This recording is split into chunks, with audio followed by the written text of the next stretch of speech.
El municipio de Muna se encuentra a 62 kilómetros de la ciudad de Mérida, capital del estado de Yucatán, situada entre las coordenadas 89 y 90 longitud oeste y entre 20 y 21 latitud norte, junto a la Sierra Baja del Puc al sur del estado.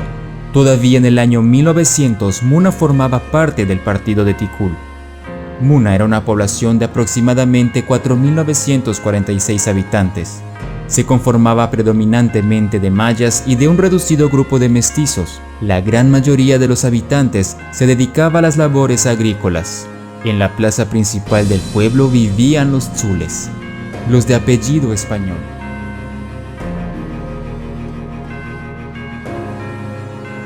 A una distancia aproximada de 16 kilómetros se encuentran los vestigios coloniales de la hacienda Uxmal.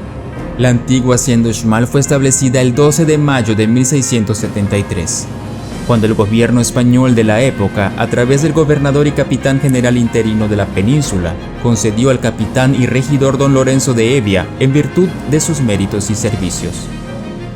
Hacia 1763, don Alonso Manuel Peón y Valdés y su esposa doña Leonor de Cárdenas y Díaz de Ávila y Bolio fueron los segundos dueños de esta hacienda, que llegó a ser, bajo la administración de este matrimonio, un ingenio azucarero.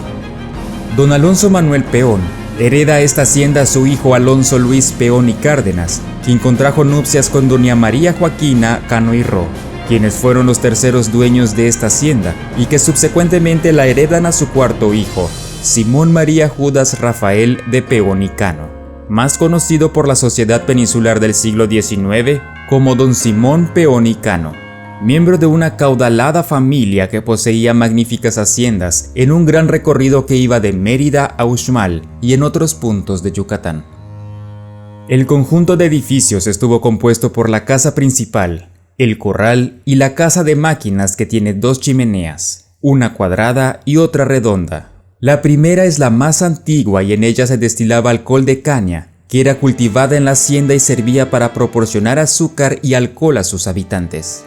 También tenía una capilla, la casa del administrador, el calabozo, el almacén, la noria y la tienda de raya en una plaza central. Al trabajar la caña de azúcar, la hacienda contaba con trabajadores conocedores de esta actividad, los esclavos africanos. Para entender la existencia de africanos en nuestro territorio, se parte de dos momentos históricos sobre su llegada: la conquista y el tráfico de esclavos durante la colonia. Períodos clave en los cuales trajeron parte de su cultura, creencias, religión, dando origen a episodios que prevalecerán en el desarrollo del Nuevo Mundo, del que formaron parte una vez que desembarcaron. Uno de los orígenes del Cristo de Uxmal pudo haber sido en la hacienda Tecash, ya que la familia Bolio tuvo una hija y esa hija se casó con uno de los señores Peón, que fueron a la vez uno de los dueños de la hacienda Uxmal, pero ellos eran productores de caña de azúcar. Ellos tenían una gran producción azucarera en esa zona de Tecash y es probable que el Cristo hubiera llegado junto con la señorita Bolio, hasta este punto de Yucatán. ¿Y por qué digo esto? Bueno, les quiero comentar que yo soy antropólogo social, estudié la tercera raíz, los estudios afromexicanos, y entendemos que en todas las zonas de México durante el siglo XVII y XVIII existieron ingenios azucareros o llamadas haciendas azucareras, dependiendo del estado, en la cual eran administrados por españoles, pero trabajados en su mayoría por africanos, por trabajadores africanos, llámense esclavos, gente que llegó bajo traficantes de esclavos. No era su voluntad venir hasta América, como todos sabemos, pero bueno, vino a trabajar la caña de azúcar tanto al Caribe, en este caso Cuba, Dominicana, Puerto Rico, y llegó también a nuestras costas. Ahora, el caso es de que también tengo otra teoría de que el Cristo de Uxmal pudo haber llegado por el lado de Campeche. Si asociamos esto de la esclavitud Campeche era un puerto ilegal de entrada de la esclavitud. Un puerto legal lo fue Veracruz, pero un puerto ilegal lo era Campeche. Hay que recordar que Campeche estuvo muy atacado por piratas también. Entonces algunos barcos esclavistas eran desviados desde su destino al que tenían que llegar, que era Veracruz, eran desviados hacia Campeche, bajaban toda la mercancía, los piratas, pero parte de esa mercancía también eran los esclavos africanos. Oportunidades que de alguna forma los hacendados de la zona en esa época pudieron haber aprovechado en comprar esclavos para sus haciendas como trabajadores, tenerlos cautivos. Y nosotros tenemos aquí una versión de la escritora Alice Dixon de Plongeon, que visitando la hacienda Uxmal miró de reojo que había una mulata que ella previamente ya había visto en alguna otra hacienda. El cultivo del azúcar requería una numerosa mano de obra dedicada a una actividad incesante y ardua, sobre todo durante la cosecha. Era un trabajo muy duro que los trabajadores libres europeos se negaban a realizar. De este modo, la creciente producción de azúcar favoreció el trabajo forzado. Tanto el esclavo africano como el esclavo indígena sufrieron en manos de sus amos, al perder la libertad y su condición de ser humano. Representaban un peligro para la población blanca, pues se multiplicaban en cantidades alarmantes y los sobrepasaban. Pronto los europeos y la Iglesia se vieron en la necesidad de tomar medidas apremiantes ante tal eventualidad, la evangelización. Entonces esto nos da a entender de que el Cristo de Uxmal también pudo haber llegado a través de alguna de las haciendas del señor Simón Peón o de la familia Peón, porque ellos eran dueños de haciendas que incluso estaban ubicadas en el estado de Campeche, o lo que ahora es Campeche, como Blancaflor o como Maxcanú o incluso Santa Rosa. Estas haciendas que son del sur de Yucatán, de esta parte de Maxcanú, aproximado de 25 haciendas. Entonces, quizás alguna de estas haciendas trajo ese Cristo hacia acá. Y la otra teoría que yo tengo es que este Cristo pudo haber venido de esa hacienda azucarera que la familia Bolio tenía en Tecash y que tenía esclavos africanos trabajando. La cristianización de los esclavos también fue una forma de incorporarlos de manera dócil al sistema productivo. Sin duda alguna, existe una estrecha relación del Cristo negro con los esclavos africanos, con simbolismos tan arraigados a su cultura en el Nuevo Mundo, como la forma más acertada para aceptar su destino en un nuevo mundo al que no necesariamente querían pertenecer. Al menos no en las circunstancias en las que llegaron para formar parte importante en la creación y desarrollo en América. Sin embargo, esta relación también repercutió de manera importante en la vida y tradición de los habitantes de Muna. ¿Por qué la relación de los Cristos negros con la esclavitud africana? Pues es muy simple, porque los africanos fueron los más difíciles de cristianizar de parte de los españoles. Ellos no creían en el mismo Cristo, en el mismo ser espiritual que los católicos creían en ese entonces, que era Jesucristo, porque estaba representado como un ser blanco, de ojos azules, barbado, y le recordaba mucho a los españoles, le recordaba mucho a los europeos y en un momento dado hasta los mismos traficantes. Entonces no querían pagarle ningún tipo de respeto ni de devoción a una imagen que le representara, que le recordara más bien el europeo. Entonces los católicos idearon crear un Cristo negro precisamente para que existiera ese dogma de fe de parte de la Iglesia Católica y los negros empezaron entonces a creer y a seguir a una imagen de un Cristo, pero negro. Entonces yo creo que esas son las dos vertientes que tuvieran como unas teorías, como una posibilidad de cuál fue el origen de un Cristo negro que apareció de repente en Uxmal y que en origen sabemos que fue venerado, todos los Cristos negros, por parte de los negros. Sobre el origen de la imagen del Cristo no se tienen datos fidedignos que lo sustente. La llegada del Cristo negro de Uxmal a la hacienda es un misterio. Cuando inició la evangelización en toda la América Latina, específicamente en la Nueva España, los frailes empezaron a construir un ideal de fe en torno a los indígenas, y es cuando surge primitivamente la figura de un patrono.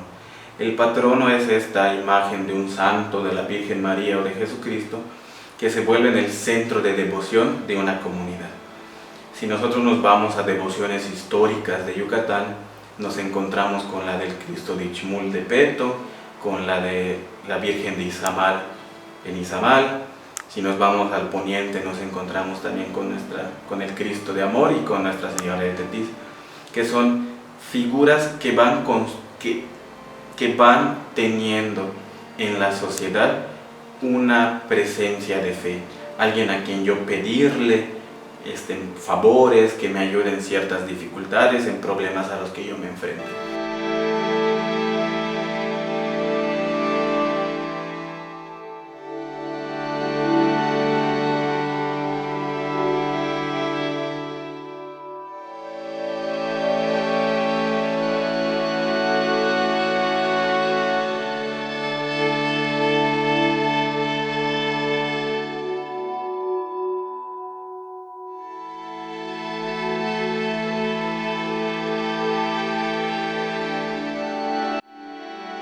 El Cristo o Señor de Uxmal fue una imagen reverenciada por un considerable número de devotos en la comarca, desde por lo menos la primera mitad del siglo XIX.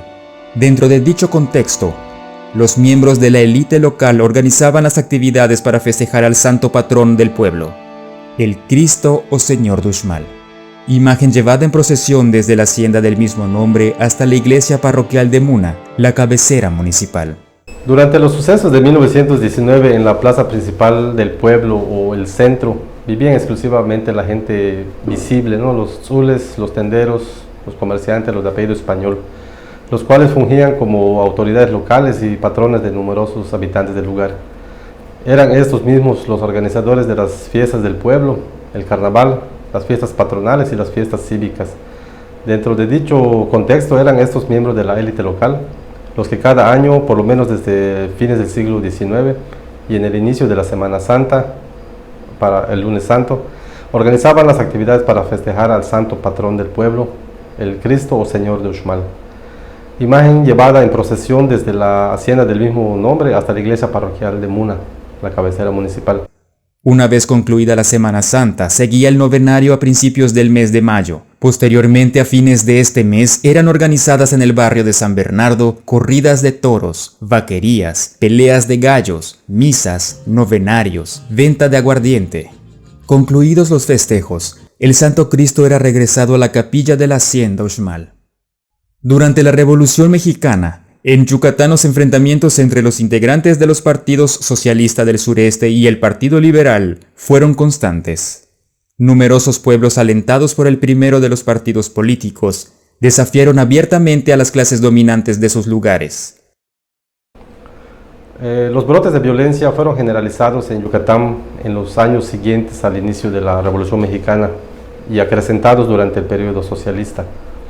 En este sentido, podemos inferir que los enfrentamientos entre los del centro o tzules y los jornaleros, campesinos y empleados mayas de Muna tuvieron sus orígenes en las revueltas encabezadas en 1911 y 1912 durante los llamados sucesos de Uxmal. A partir de este último hecho, hubo una serie de venganzas, podemos decir, menores, ¿no? de parte de los del centro contra los involucrados en la revuelta, principalmente el incendio de sus hogares, situación que fue constante durante los años que duró el socialismo en Yucatán. Por las desavenencias habidas entre los dos sectores de la población, unos a favor y otros en contra de la realización de la fiesta patronal, y como parte de una estrategia para lograr su objetivo, el alcalde municipal, junto con su comitiva, presentó ante el gobernador un memorial con 500 firmas pretendiendo avalar con esto la realización de la fiesta. El gobernador, para cerciorarse de la verdad y a petición de los llamados ligados, nombró a un destacado líder socialista para que se hiciera cargo de organizar una elección entre los habitantes de Muna y ver por qué lado estaba la mayoría. El 6 de mayo de 1919, los socialistas ingresaron en la madrugada a la Iglesia Católica, según algunos con el pretexto de disparar unas salvas con motivo de los festejos del 5 de mayo, día de la Batalla de Puebla. Esa misma noche extrajeron de la iglesia la imagen del Cristo de Uxmal. Al día siguiente, al ingresar al templo, los católicos se percataron de la ausencia de la imagen. Aún sin contar con pruebas suficientes y sin haber podido inculpar a ningún sospechoso, 5 días después del robo, unos niños que andaban tirando pájaros encontraron accidentalmente al Cristo robado en el interior del pozo del paraje Yermo San Erasmo, anexo de la hacienda Sacabá, situada a media legua al poniente de Muna, por el camino que conduce a Upichem. A ese lugar acudieron el alcalde, el comandante de la policía constitucionalista, el jefe de la policía municipal y el responsable del cuidado del santo y otras personas para cerciorarse y atestiguar el hecho. Una vez seguros de que se trataba de la misma imagen desaparecida, ordenaron la extracción de los fragmentos. Luego, al santo, o más bien lo que quedó de él, custodiado por el Destacamento Federal de Muna, fue trasladado al local que ocupaba la alcaldía. Considerando el caso un delito federal, se turnó a la instancia correspondiente. Después de los trámites legales, la imagen, o más bien lo que quedó de ella, fue entregada por la autoridad correspondiente a uno de los promotores de la fiesta, el apoderado legal del señor Peón. Aún sin haber sido restaurados, pues ya se tenía la aprobación de parte del gobierno del estado para la realización de la fiesta. Los fragmentos de la imagen fueron llevados al barrio de San Bernardo y el santo fue festejado con corridas de toros, peleas de gallos, vaquerías y bailes de etiqueta. Pero las reacciones no se hicieron esperar. Según los socialistas, los organizadores de la fiesta se habían burlado del pueblo por festejar al Cristo a pesar de la oposición de un sector de la población, dando paso a una venganza premeditada y planeada por parte de los socialistas en contra de los organizadores de la fiesta y otras personas acomodadas principalmente. En 1919 un conflicto político-religioso ocurrió en Muna, representado por los partidos socialista y el Partido Liberal. Irrumpe en la comunidad dando paso a episodios violentos que acabaron con derramamientos de sangre y la pérdida de una fiesta patronal importante que se celebraba anualmente durante el mes de mayo en honor al Cristo de Uxmal. En la tarde del 27 de junio de 1919, el alcalde de Muna tuvo conocimiento de que algo grave iba a suceder ese día, pues circuló el rumor de asesinar a determinadas personas y saquear los establecimientos comerciales, así como también incendiar los edificios, o más bien las casas de las familias acomodadas. A pesar de ello y por ese motivo, el presidente municipal, junto con el comandante del destacamento federal, alertaron a los comerciantes para que cerraran sus negocios y se prepararan para la defensa. No obstante, las previsiones no prosperaron, ya que los atacantes adelantaron a los pronósticos. Aproximadamente a las 19:30 horas del 27 de junio de 1919, Muna fue asaltada por un numeroso grupo de socialistas armados con escopetas, machetes y explosivos. Fueron incendiadas alrededor de 40 casas, asesinadas, según se dijo, cerca de 20 personas y heridos otros tantos. Los principales comercios fueron saqueados y quemados y algunos de ellos destruidos con dinamita.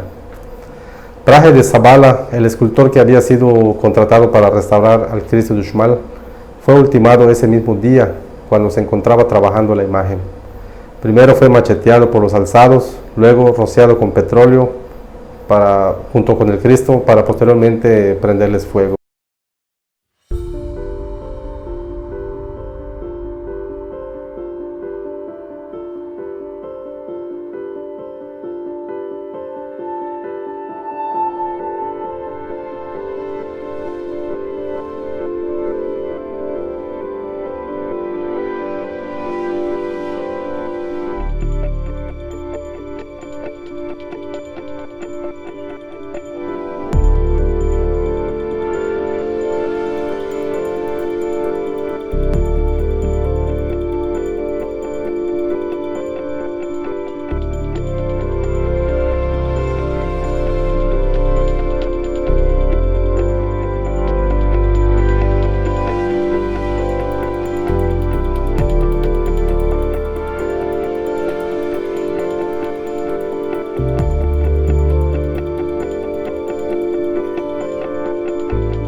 No obstante, y a pesar de la pérdida física de la imagen venerada del Cristo de Uxmal, la festividad en su honor siguió llevándose a cabo en los siguientes años, ¿no? Incluso décadas, llegándose incluso a los años 60 de... La tradición oral ha mantenido celosamente la leyenda. Sin embargo, no se ha podido determinar de manera fehaciente por qué la fiesta patronal de Muna, la más importante del calendario de festividades católicas, era celebrada en el barrio de San Bernardo. El ideal de los franciscanos al proponer un patronazgo fue la imagen de la Asunción de la Virgen María, que es la que históricamente ha sido la patrona de Muna. Es más, a ella está dedicada la iglesia. Sin embargo, en Muna, en el correr del tiempo, nos enfrentamos a una realidad diferente, que la fiesta central no era la de la iglesia parroquial o de la iglesia principal, sino que era una celebración suburbial, es decir, que en las zonas de afuera del centro del municipio es donde se daba la fiesta patronal o la fiesta principal.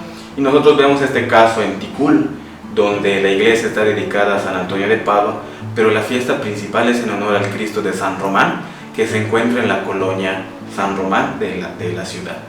Si nos vamos nosotros al ideal de Mashcanú, nos encontramos también con esta realidad, que la fiesta central o la fiesta principal es en honor a la Santa Cruz y en honor a la Virgen de Guadalupe. No se le demerita la de San Miguel Arcángel, pero son más tradicionales estas dos. Y en Muna sucede esto. ¿Con quién? Con la imagen del Cristo Negro. Esta tradición que se remonta a años que nosotros no tenemos conocimiento, pero que ha sido muy tradicional.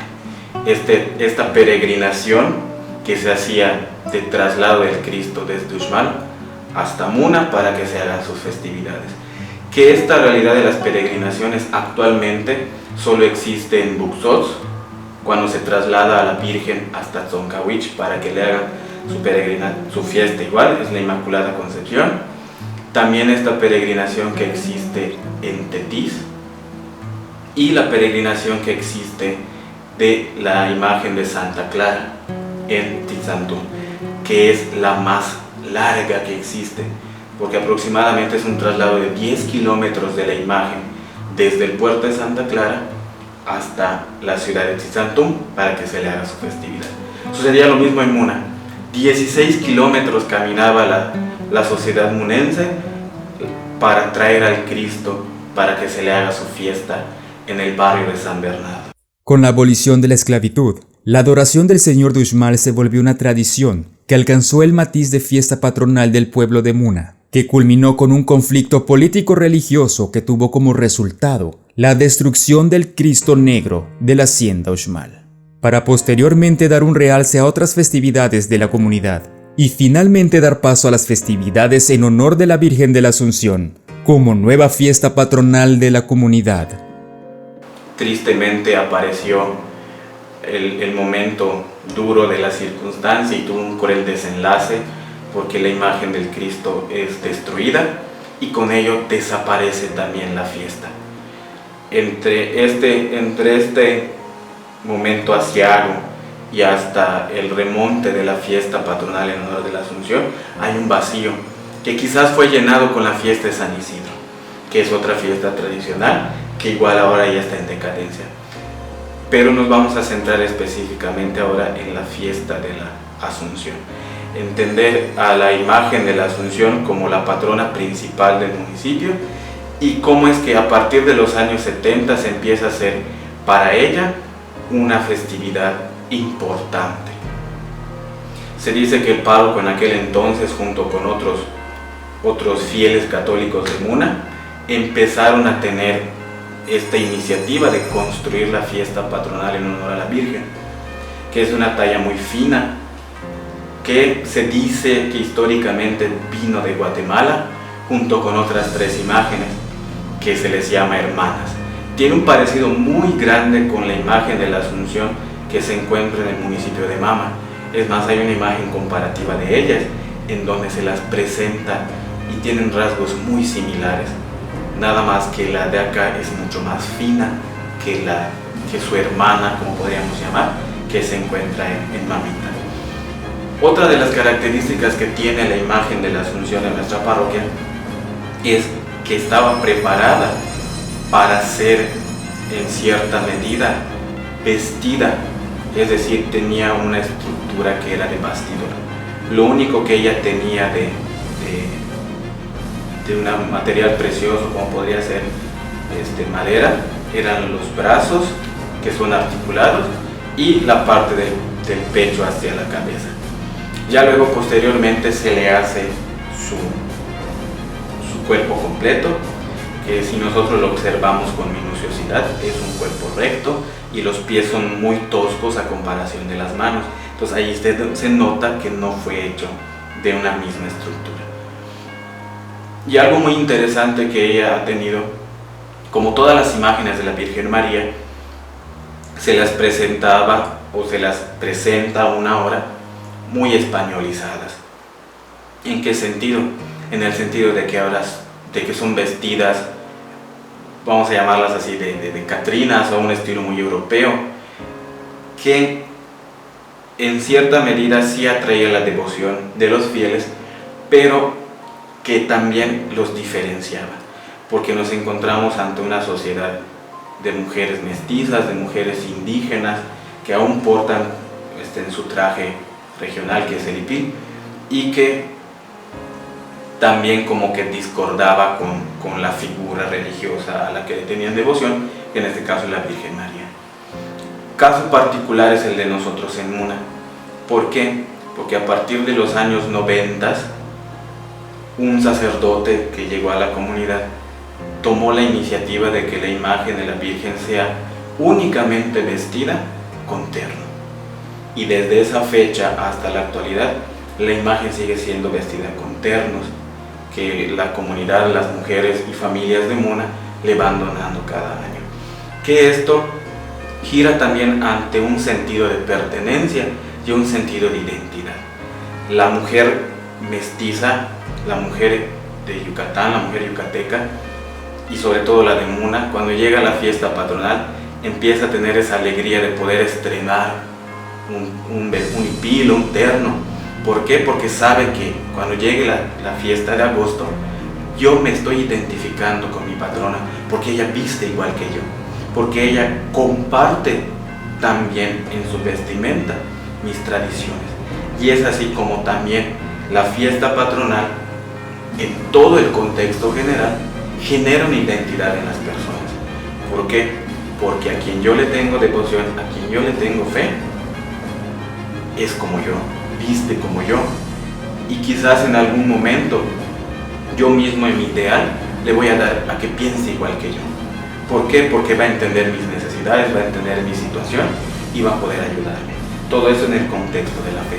Pero es muy interesante recalcar el valor y la importancia que tiene para la sociedad la cuestión de la identidad, que en el caso de Muna se da de una manera muy fuerte, muy formal, porque la imagen de Nuestra Señora de la Asunción todo el año está vestida con traje. A través de la tradición oral y los recuerdos de la gente mayor de Muna y sus alrededores, así como de los pocos documentos históricos existentes sobre dicha imagen, se ha tratado de llenar este vacío histórico en torno al Señor de Uxmal. Pues antes, dice mi suegro, de Uxmal, una hacienda que hay por acá, iban a buscar y lo traían acá así para la fiesta, van a hacer su fiesta. Lo van a buscar en casa, en casas así donde quieran, tienen así, allá hacen su novena, allá hacen el gasto, de todo hacen allá, su fiesta del Señor de Uxmal. Después de la novena, vuelven a llevarlo otra vez en las 2 pilas de chapa, vaso a vaso, a visitas, tanta gente, dice mi suegro. Tú una noche no lo carga uno solo, dice mi suegro. Tienes que hacer bastante gasto para hacer un rosario ahí, para que lo agarres en tu casa, para que te lo adores, así dice. Así lo dice mi suegro. Entre solemnidades religiosas y festejos paganos, se llevaba a cabo la celebración al Cristo de Uxmal. La gente se reunía para ir en busca de la imagen religiosa hasta la hacienda. El trayecto lo realizaban a pie. A su regreso, otro grupo de personas iban a recibirlos a la entrada del pueblo, con voladores, música de charanga, rezos y alabanzas al Cristo, para dar comienzo a las fiestas patronales en su honor. Temprano nos levantamos así para ir a hacer los gremios. De antes unos negociantes son los desperdicios de las abejas, se juntan así, se hacen unos negociantes así muy bonitos para el gremio. Y se junta la gente y las velitas así se encienden, se va. Pero cada uno con su champarrito se va así. Y te dan tu refresco y todo. Puro Pepsi Cola, Cristal, naranja. Hay chevas, pero no tanto. Porque no, eso nomás es una cooperación que se hace así para santo. Y ya cuando traigan eso, lo van a buscar allá para traer, y cuando lo vuelvan a hacer, ya estuvo el festivo. Así. Pues es lo que tengo visto, tengo grabado en mi memoria de los años. Ahora que ya tengo 91 años, pues sí recuerdo algo de esos. Cambiando los festejos de los barrios, ya casi nadie lo hacía, porque mucha gente pues lo hacían así por ganar dinero.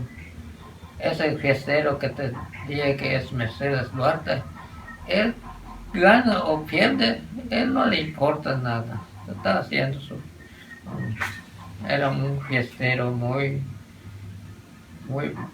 buen carácter. Eso es lo que tengo visto. Ella trae sus toros no rendados, los trae así nomás, porque su religión se lo pide.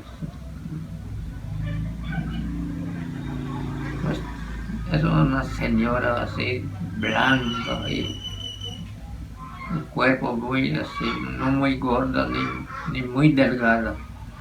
Llegas a ver cómo bailaba la batería, con sus alpargatas, no con zapatos. Eso lo hacían, traían sus toros afuera,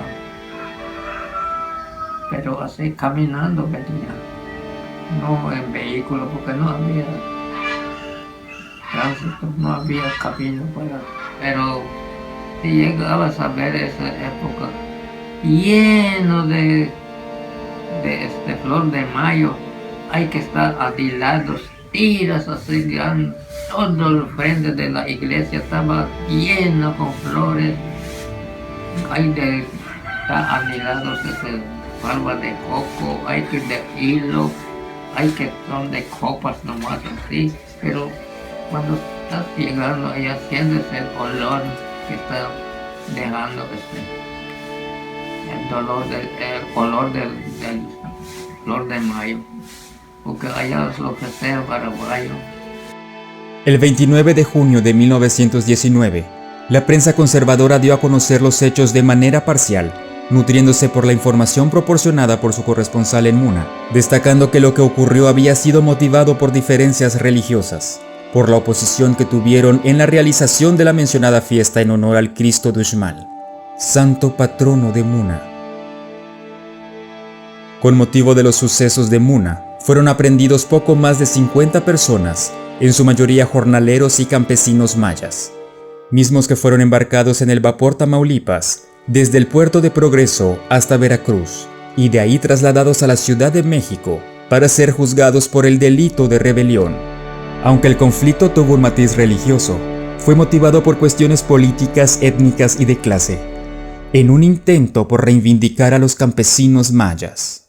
La magnitud de estos sucesos marcó un parteaguas en la historia local y regional en las siguientes décadas, llegando incluso hasta nuestros días. Los enfrentamientos entre los socialistas y los liberales no concluyeron con los hechos de 1919, pues en los meses siguientes se desencadenó una serie de venganzas por parte de los del centro, en contra de los mayas que tomaron parte de la revuelta. Todo se tradujo en asesinatos e incendios a las casas y milpas de aquellos mayas. Los sucesos ocurridos en 1919, lejos de haber sido una lucha motivada por cuestiones religiosas, fue una abierta lucha étnica y de clases para enfrentar a las autoridades locales y a las familias que tradicionalmente habían dominado en los pueblos.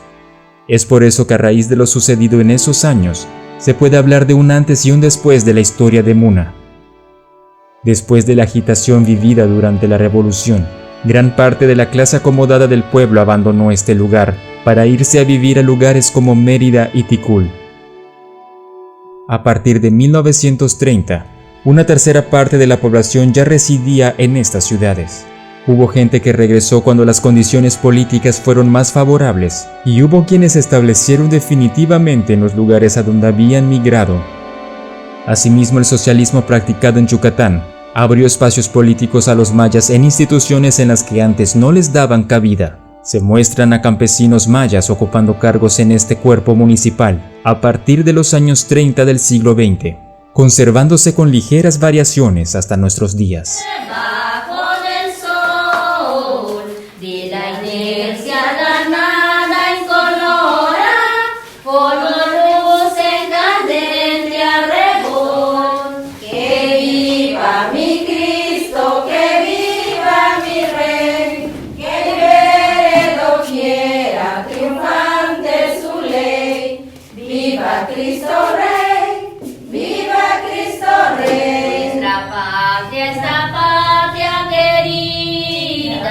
Que arrolló nuestra cuna al nacer, a él le debe cuanto es la vida, sobre todo el que sepa creer.